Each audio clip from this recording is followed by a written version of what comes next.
Tom, I'm going to hit you with a quick and sharp one here. If the product's free, then you're the product. Yeah. Obviously, Heidi has a free product. What's your response to that?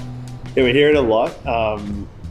Everyone's like thinks they see through our plans. Honestly, there's kind of two main parts to why we did it. So one is just purely quantitative. We tested a bunch of different ways to let people try Heidi.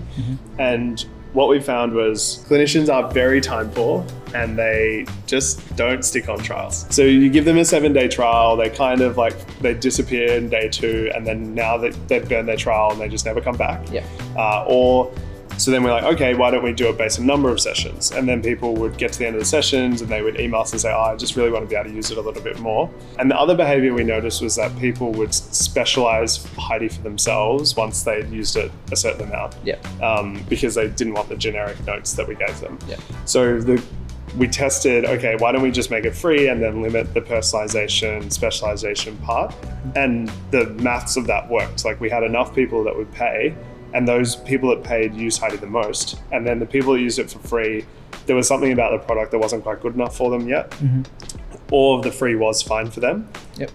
So that's like the kind of the brain part. I think the heart of it is that it's really a mission-driven thing.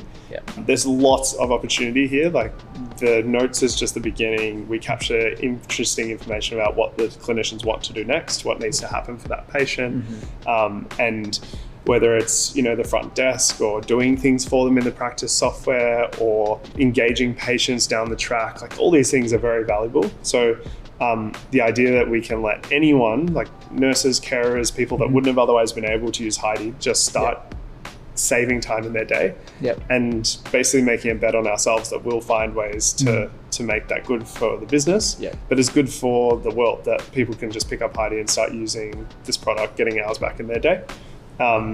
We don't use the data for training. But do you sell it to any third parties or anything? No secondary commercialization.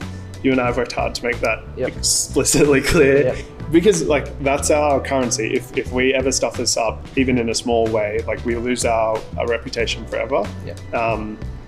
The only scenario where we would use your data is where we're getting consent from you for some specific purpose. Like maybe there's a population that's underserved where we need to collaborate with an institution to try to make sure Heidi works well for that group or something like that. But otherwise, it's just purely good business, to be honest. You get lots more users, lots more feedback. We iterate faster.